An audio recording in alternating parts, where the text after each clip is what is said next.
First of all, I thank God for giving us this opportunity, the beautiful day, and having acknowledged the presence of so many dignitaries and the tall leaders of the past and today, I am honored and privileged to warmly welcome all of you on behalf of the Naga Hoho to this session. In fact, Naga Hoho was launched in 1998 March at Zineboto. We were supposed to celebrate this jubilee in the month of March, exactly when the launching date was here. But because of the circumstances, we could not celebrate on time. But before the expiry of the year, and we were also of the view that this is the right time because program between the Christmas and the New Year will be smooth. You know, the traffic jam in Kohima and Dimapur is very risky, so to say. So we choose this date to celebrate when there is no traffic jam. So to say, it was supposed to be celebrated in March, but because of the circumstances that we could not celebrate on time.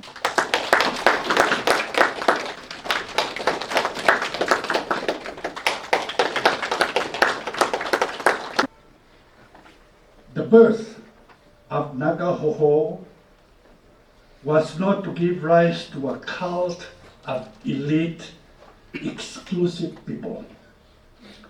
But I was there when the Naga Hoho started its the inception of the Naga Hoho. I was there when Vero was slated to be leading the Naga people. I was 25 years younger. I was enthused. I was very excited that the Naga construction is beginning to take place. So the dream that 25 years ago was to plunge into the future of the inclusive Naga belonging. And I congratulate the leaders of the Naga Hoho from 1998 to the present. And as the president has mentioned, 3 of the presidents are here, and I think it's appropriate that we give hands to Keviletuo, to Chubauzagan, and to Itzkezimomi, shall we?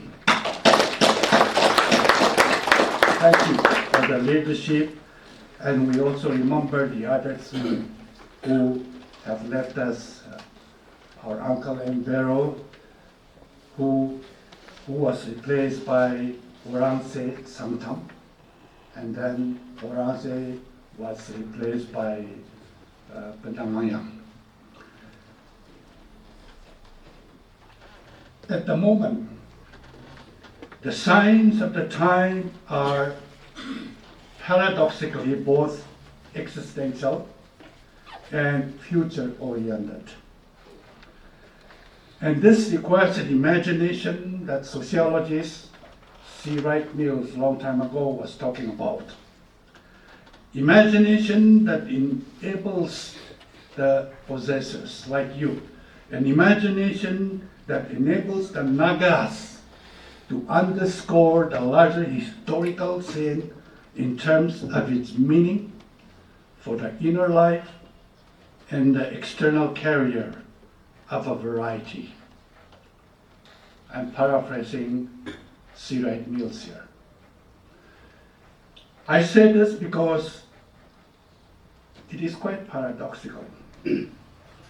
We are caught up with the present situation, the existential right here and now with many, many challenges. Then in the midst of this, we're also trying to pave the way towards the future. And we require a clear imagination. The word imagination is not idealism. When we say imagination, people think, oh, it's perhaps building castle in the air. And they wonder why the death watch was over, buried for days. Somebody said he'll soon be here, the Lord's on his way. We also extend our gratitude to all Naga Hoho founders and office bearers, both past and the present. The present Naga Hoho office bearers are facing so many obstacles and have been subjected to many criticisms, but in spite of all these ordeals, they have never shied away from upholding boldly the dignity and objectives of the Naga people and its unity.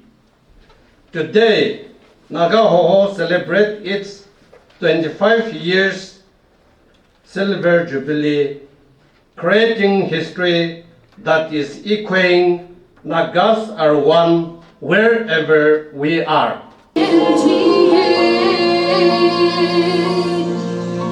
She sent the drought to warriors. She sent the storms to scold us. But we don't listen. We burn and we break and we take till it's too late. Now, the present we have seen, I don't need to explain. How do we go beyond this? This is a very confusing and perplexing question. I was talking to the president and his colleagues the other day in my house. Oh, you inherited Naga Hoho as a scapegoat. At that period of time, situation was not very good because many of the tribal Hohos were on a war footing. But in spite of that, it went ahead, and for 5 years they have suffered. Am I right? They have suffered 5 years. They cannot go back, nor they can go forward. Because the tribe hosts were not with them. And this is the fault of the Nagas in Nagaland. Nagas of Nagaland think they are the mother of the Nagas, the father of the Nagas. No. Nagas are all equal.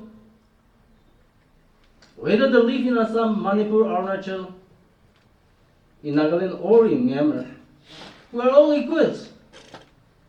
But Nagas of Nagaland, now they are calling the people are coming here and taking away everything. No, we have taken enough of them. Myanmar and other areas, they have sheltered us when we could not stay in Nagaland. How selfish have we become?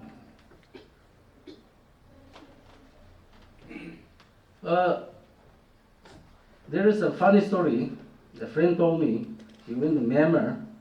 He's an SNK. He was a Kilonser. He said, "Ush, uncle, I have been insulted." I said, "Why?" He said,